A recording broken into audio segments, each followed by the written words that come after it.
Hello and welcome to the Foxcatcher Review, last one of 2025, and going to be actually joined by Nic Ashman. What I am joined by right now is Clint Hutchison from Racing.com. How are you, my friend? I'm very well, thanks. It's been a good year, hasn't it, overall? Enjoyed the year. Hope you've all enjoyed tuning in, watching in, got something out of it. Good weekend as well. I thought we had some good races at Caulfield, and I ended up at the Dogs on Saturday go on. night. Tell me more about it. How was Tina Turner? It was interesting. She was actually a pretty good impersonator, the lovely lady that was singing, but it was an interesting night. Fluked a couple of winners at like $1.80 or something, so paid for a couple of drinks. Is she resting in peace? Yes. Yep. Okay, well, that's good. Well, not good. I don't know if you were going to crack a joke and make an inappropriate one. No, definitely not. What's your favourite Tina Turner song? Well, it doesn't everyone always ask what's the second favourite, because it's simply the best. What else that is got? The best one, is it? Well, I don't know. Okay. I'm not massive on Tina? Yeah. Probably more of a Whitney Houston person. Don't mind Whitney either. Who I think also is Yes. not with us anymore. Bodyguard, great movie. Yeah. Frank Farmer was the bodyguard. Let's get to the track analysis for Caulfield. Out 9 metres the entire circuit. Soft 6 all throughout. Times indicate that's probably bang on. I thought it raced really well in terms of positioning run, Hutch. Clearly they wanted to get off the inside 3 or 4 lanes as the day went on. But if you were even leading, as we saw in the last race, hit a shock, you could do whatever you wanted and navigate to the best part of the track. Yeah, which they did, didn't they, in that last race? I was hoping you weren't going to bring up the last race again, but you have straight off the bat, so well played to you. But you're man on board too, Mark Zara, hello. But no, it did play well, didn't it? Yeah, I thought just inside chopped away late, but Caulfield, 4 marks to them. It's played really well throughout the spring. So, and they've had different conditions too as well to have to deal with. And the rail's been out. I mean, it was obviously out on Saturday, so out 9. It's been, and I think last year I thought, one of the days it played ordinary. I think you had to be on speed. But this year, to be honest, all tracks this year, I thought in the metro area, I think that's on their call. day they needed to perform. Even Moonee Valley when it needed to perform, even races like Cranbourne when it needed to perform last week, they performed really well, didn't I agree with that. I think we've been in a pretty good spot. I'm not sure if it's because it's been a bit wetter than normal, but it's played well. Let's get to the hen house. Just a couple of races we're going to look at here, because deeper into the show we're going to bring Nic Ashman on and we're going to go through horses that we liked throughout what happened in 2025. Maybe just pick the eyes out of some races maybe when the futures do go up for the punters out there. But let's get to Saturday. I thought this race went pretty good here, Hutch. I don't know what you've got it going. It's race 6. The winner was Ruscaroma. 3/4 of a second inside standard time. Last 400, 200, pretty good. 11.91. The winner comes home. On paper, it looked a sort of somewhat strong race. Ruscaroma was a big drifter in the market, sort of $4.80 to about $9-10 at the death.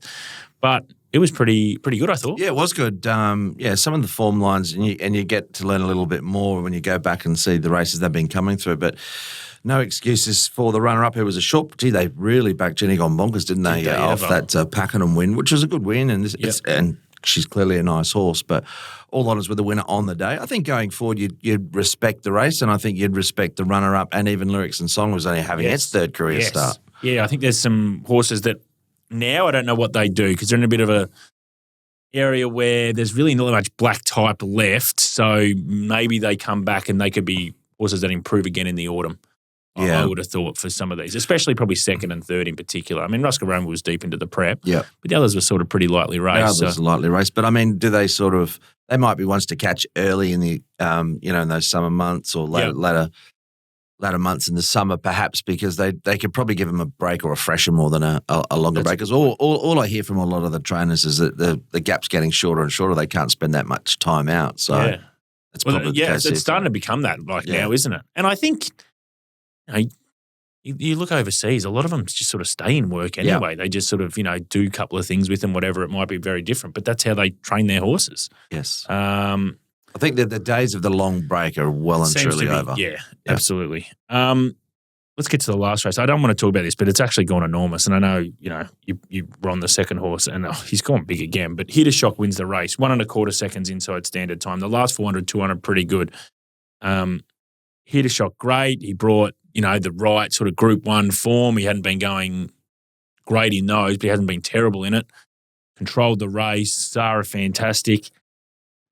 Second horse is going Yeah, really he's the well. one. Persian Spirit. Love isn't to he? see the big gap back to third and a powerful finish from him. He's a nice horse. He didn't get it, the chocolates on Saturday, but he'll be winning a good race, and we're going to talk a bit more about him later. But yeah, Mark Zahra, I mean, don't know if they lost sight of the lure a little bit, maybe, but it was just a good ride. I mean, I would say in the back of his mind, he knew where the main dangers were going to be, and I thought, you know what, and he just shocks that kind of horse anyway. So nice performance. I had it rating well too. I thought that race went well. So Yeah.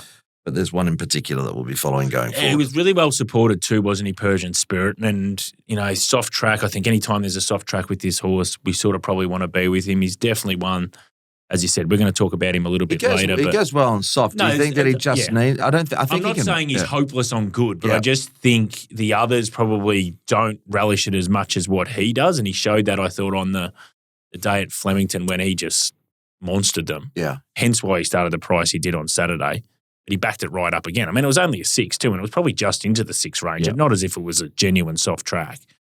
Well, I mean, if you look at it in a very simplistic terms, he's put a hole in them at Flemington. Not easy to do during that week in any sorts of conditions because you've got all horses pretty much targeted. Yep. And then he's gone on Caulfield and the Group 1 winner effectively has beaten him home with a gap of about 4 or 5 back to third. So. And it was a set weight and penalty race, and to be honest, he wasn't well in to hit a shock. If they were meeting in a handicap, I think he would have had 5 or 6 kilos less than him. So he's gone good. His rating will go up a little bit for running that second because he probably wasn't that well in. And then they're going to probably have to make a decision with him whether they kick around in the autumn or whether they target some stuff in the early spring, which I think they should do because Persian Spirit is going well.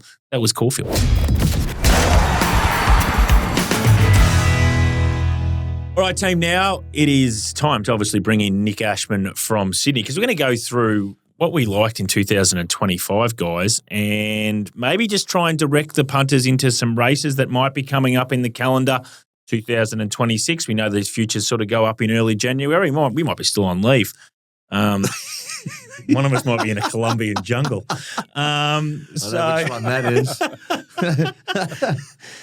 What's happened since I've been gone, guys? No. Where did this conversation go to before I joined? No, nothing. It's all sensible, mate. You're going to kick us off, Nico. You're going to kick us off with some horses that you think, and look, they might be the obvious ones, but what we're trying to do is just give some clarity to the punters out there that, hey, we think they've ran well, and we obviously, most people out there will go, yeah, that's pretty obvious, but then probably trying to just push them into the races that we think they'd be best suited at if people are trying to pick the eyes out of these futures. Nico, start us off, brother.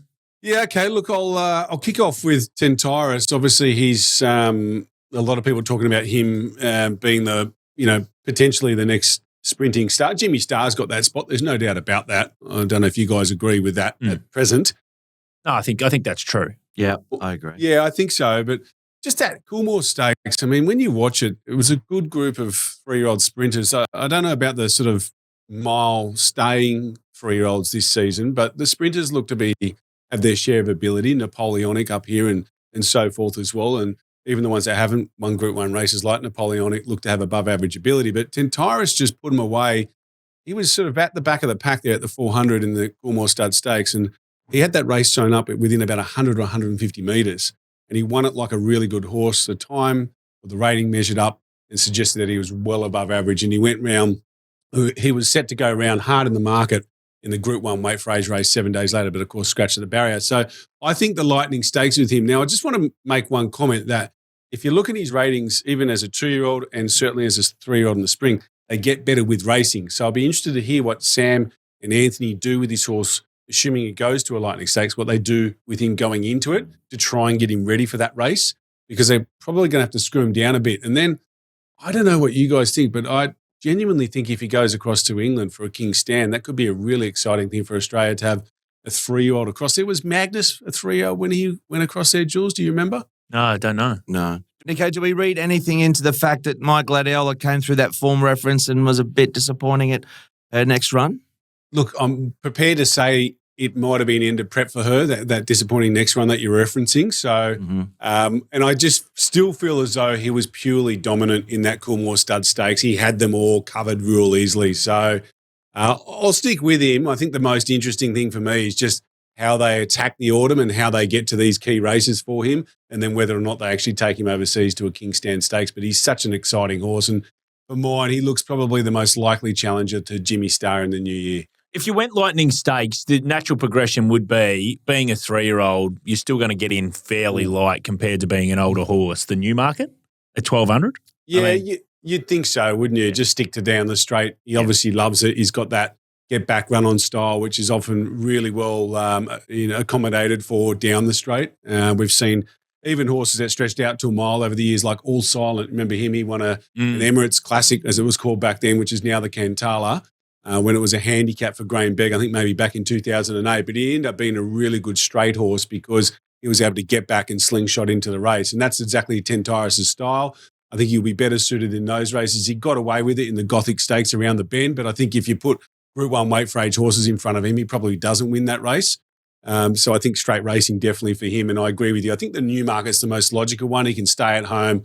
Just whether or not they go again in Australia before going to Royal Ascot, if they go to Royal Ascot. This is pure speculation, of course, but you get a weight being a allowance horse that's at big Royal and Ascot too, I think, as a 3-year-old. Well, and to be honest, he's racing lesser class over there. Yeah. I mean, he'd drop in grade. Anything he would put a hole in them. Yeah. All right, next one, mate. So next one on the list I've got here is Panova. Now, we spoke about this, and obviously, we spoke about She's Alibi and Panova out of that first day, Derby Day in the Flemington Carnival, but I'm just going to talk about her because she's from up my way. She won the Reginald Allen at Randwick over 1,400 metres before coming down for the Carbine Club. That's 1,400 metres. I thought she was very dominant there, and I thought she was dominant in the Carbine Club as well. I think the Surround Stakes, I reckon she might follow, Chris Waller might sort of replicate that same path as he did with Lady Shenandoah earlier this year. Surround Stakes second up, Coolmore Classic probably third up, and then what's going to be a real question mark, I think, is she's probably a little bit more of a dower type than Shenandoah. Shenandoah is sort of a sprinter miler type, whereas I think Panova's probably needs 1,400. That's the bottom of her range, and she might even get 2,000 metres in time. So then, to me, she profiles perfectly for a Doncaster mile, but just knowing how Chris operates with his horses, you'd probably think, well, if she's going to be competitive in a Doncaster, she should be winning a Vinery Stud Stakes, and maybe he'll use that as an opportunity to test her out over 2,000 metres with a view to the spring, if you follow my drift. So I think she's a really exciting horse, and I think the Surround, Coolmore Classic, and either the Vinery or the Doncaster for her in the autumn. I don't know if you had any thoughts there. No, that seems like the logical thing that Waller would do. It'd be interesting to see. I think fascinating to see whether she gets 2,000. I'm not sure how to play her because I know that Regal, that the pace in that race is very strong. She was good, but something doesn't sit right with me. The positives are, Nick, this is the race that he uses Chris often to bring that kind of horse that you're mentioning, Nick. So maybe I just had a little bit of a doubts around it, but I think the path you're taking is, or thinking that she'll go down, is spot on. Next one, coming back down your way now, Tropicus, who I think is a real 1,100-metre Caulfield specialist. Of course, he got beaten over that track and trip by Giga Kick in his most recent run there, but I don't think that's anything to hang your head on because the weights sort of scenario in that race and what Giga Kick went on to do, clearly he's back in some pretty good form, Giga Kick, after a little bit of time in the wilderness. Tropicus, I think the Oakley Plate, I think that race is really a good race for tough, on-pace sprinters, and that's exactly what he is.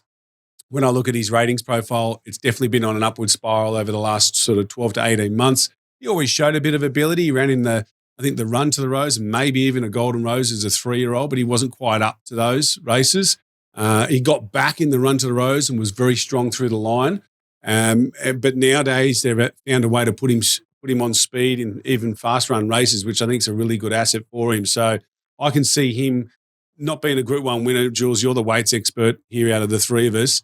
What weight does he get in an Oakley Plate? And do you think he can be competitive? I think he can be competitive because he's an absolute, you're bang on, he's a bend horse. So I don't want him in a Newmarket or a Lightning sort of start off. I think those other ones will monster him in that sort of scenario. 100% Caulfield's his track. And you would think where his rating sits right now, it has to be the logical sort of race for him. Whether he's good enough, I'm not sure. But as you say, he puts himself into a high percentage play around that track. Yeah, I think so. And then just sticking to Victoria as well, your boy, Half Yours, of course, he won the Cups double.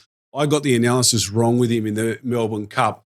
but I want to go back to that again, which is something I probably shouldn't be doing for the sake of my reputation. But going into it, I liked his figures at 2,000 metres better than 2,400. Now, Calvin McAvoy's come out obviously and said that maybe the Caulfield Cup was a flat run, and he's probably right, to be honest with you, when you look at what he did in the Melbourne Cup. But I think the Australian Cup is a really good target for him. I don't know what their plans are, but they might think, well, measuring up to those big spring races, maybe he has a light autumn after he sort of raced in the winter months last year, won that Sunshine Coast Cup. He had a big spring, obviously, doing the Cups double. Do they sort of give him a light autumn? I'm not sure. If they do, they might run in an Australian Cup second or third up through the Peter Young Stakes. And I just think that that's a nice race for him. And he was very good in the Turnbull. And I reckon if they had to put him in the race, he could have just about won that, Julesy. Yeah, no, 100%. He was sort of, they rode him to win the Caulfield Cup, and it all worked out perfectly for them. And that worked. He's a really interesting one because I sort of am with you, but then I look back on him and I go, geez, I don't think we might have got to the ceiling of this horse yet. And if we haven't, it is so hard to come back and win Melbourne Cup, to win back the Melbourne Cup after you've won it the first time. It gives me the guide that he might be the one to do it. I don't think the internationals have become relevant anymore in the way that this race is, the Melbourne Cup. I don't know, El Riffa was whatever, but they're bringing those ones and they're getting the top weights, and they're not bringing the other ones that are sneaking under the handicapper's guard anymore. Yeah, it's still that kind of race. But that said, I think he can – I agree with what you're saying, Nick. I think he can win a weight for age Group 1 2,000-metre race. I think he's that good. And I couldn't completely agree with your Turnbull assessment. I reckon, he was right there in there amongst it, and he'll be winning a lot of races going forward. And the fact there is they don't have to protect him anymore. So – they were having to protect him, and theoretically, okay, because the weights won't be out. Now he's won the Cups double. He is what he is. He has to be a weight for age horse. Now, that means it's the Australia Cup, it's the Cox Plate, it's the Tancred possibly if they continue in the autumn. And then it's, I think, last crack you go at the Melbourne Cup again. But there's nothing else. That's what it is. That's what his weight dictates him now because he's that good. So your path's right. Yeah, and I think Jules as well, and Hutch, I've got a feeling I didn't do the research properly, but I think Let's Elope might be the last horse to do the Cups double and then come back and win the Australian Cup because it was only Doremus. Doremus, he did the Cups double in 95, and then what was it, Ethereal in 2000 or 2001. And I don't think either of them came back and won the Australian Cup in the autumn. So I've got a feeling he'd be the first horse in, about 35 years to do that.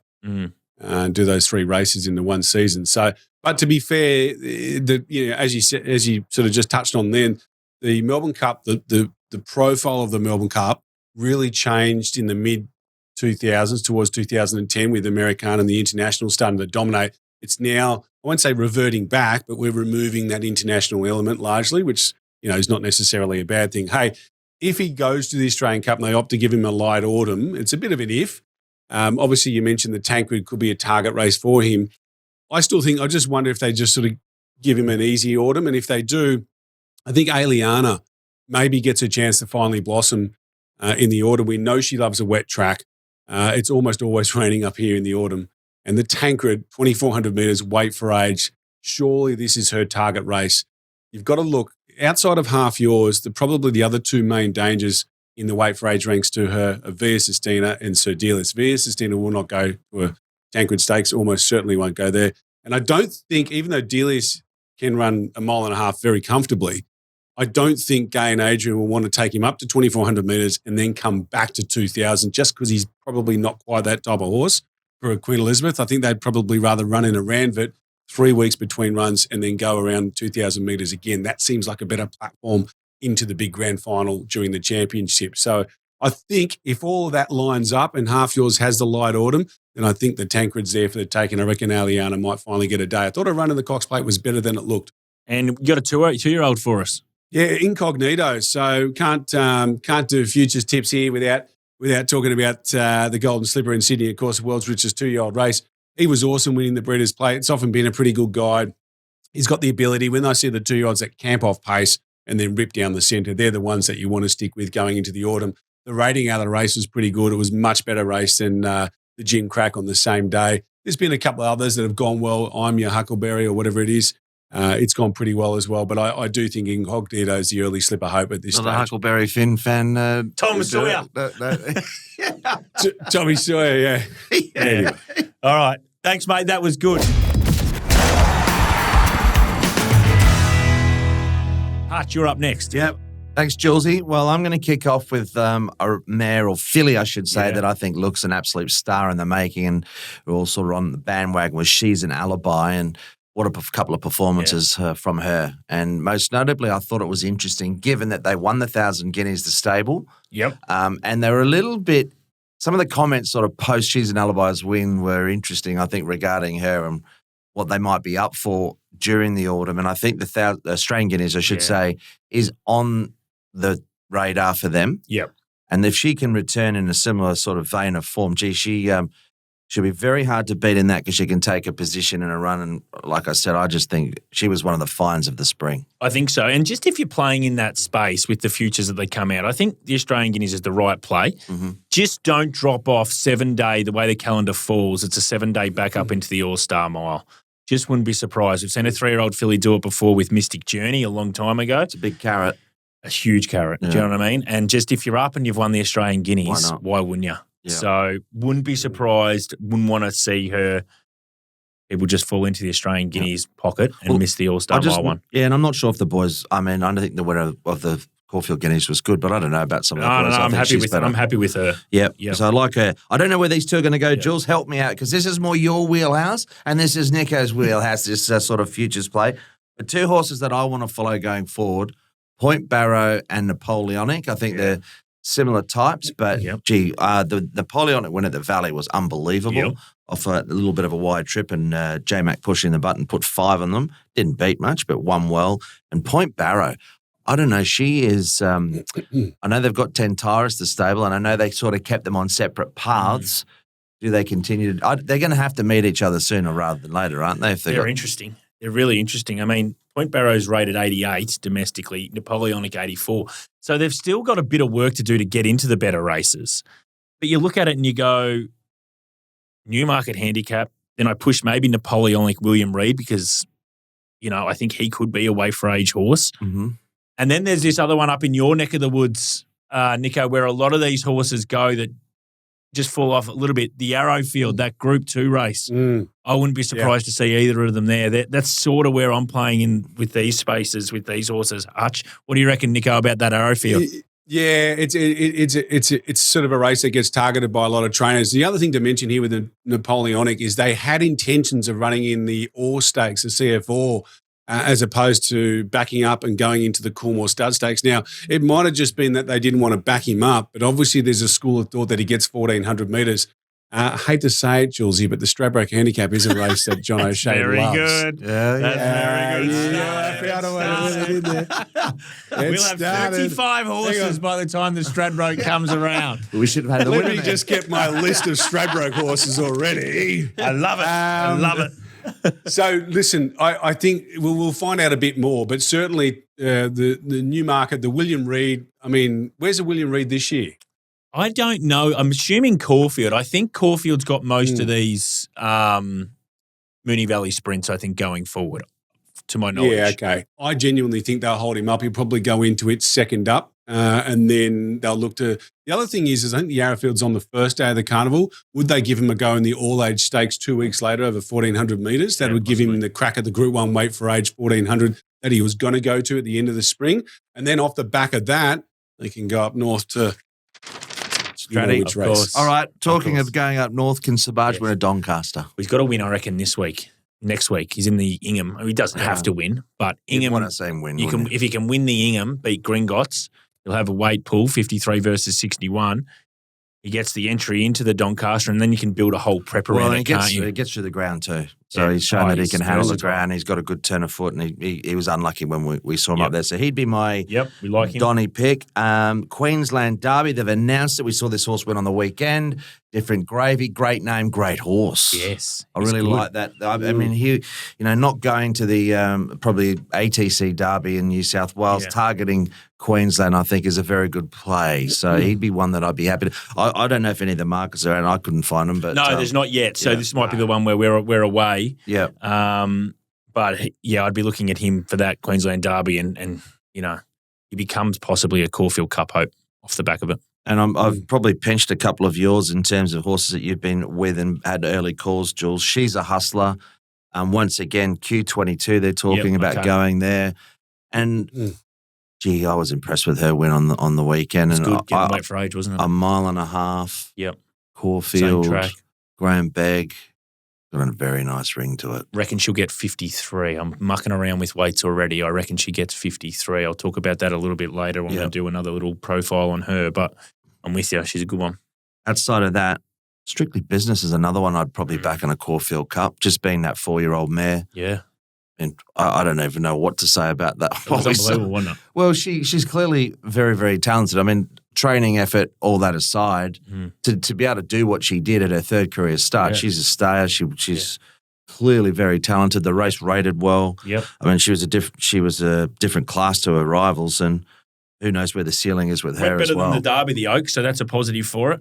Yeah. Like in terms of rating, I've got that rating much better than the Derby Observer. I just think if you can find that sort of 4-year-old as well, 4-year-old mare, even though a couple of camps, as you like to call it, sort of put cold water on that 4-year-old theory with mares. Boo-hoo is all I can say. Outside of that, a race that you didn't like. But Nick, are you with me? Let's deal Melbourne Cup. Talk to me. Can we get on? We can. Well, we can. I think the best price in the market is $40 or $51. But I just think the autumn. You can chop that up on the Wednesday after she wins me 5, the Melbourne Cup at 6 to 4. I just know that the way Julesy likes his horses, she's never going to fit that profile because she doesn't have that zippy turn of foot. So, well, she can jump travel like you said, Nick. She'll stay all day, being well related and sort of stable as well. I think Jules. You know what I reckon happened in this instance? I reckon he was watching those replays and he didn't know where to look. I reckon some of those camera angles just bamboozled him. Yeah, that's probably true. So he needs to go back. Don't worry about that. Don't worry about all that. He couldn't see how strong she was through the line. What's your last one? Last one. Just look at a winner, mate. And I think it's probably got a good little listed race in it somewhere as well. So it might be one to follow if they decide to take the right path. I can never pronounce it correctly. Tane Olele. That was good. I like that. You like that? Yep. Yeah, one to follow for sure. We'll run with that. Just might put a string a few together if they're conservative enough. Love it. Boys, appreciate the year. Mondays are done and dusted. We'll see you all next year. What are you really gambling with? For free and confidential support, call the number on the screen or visit the website.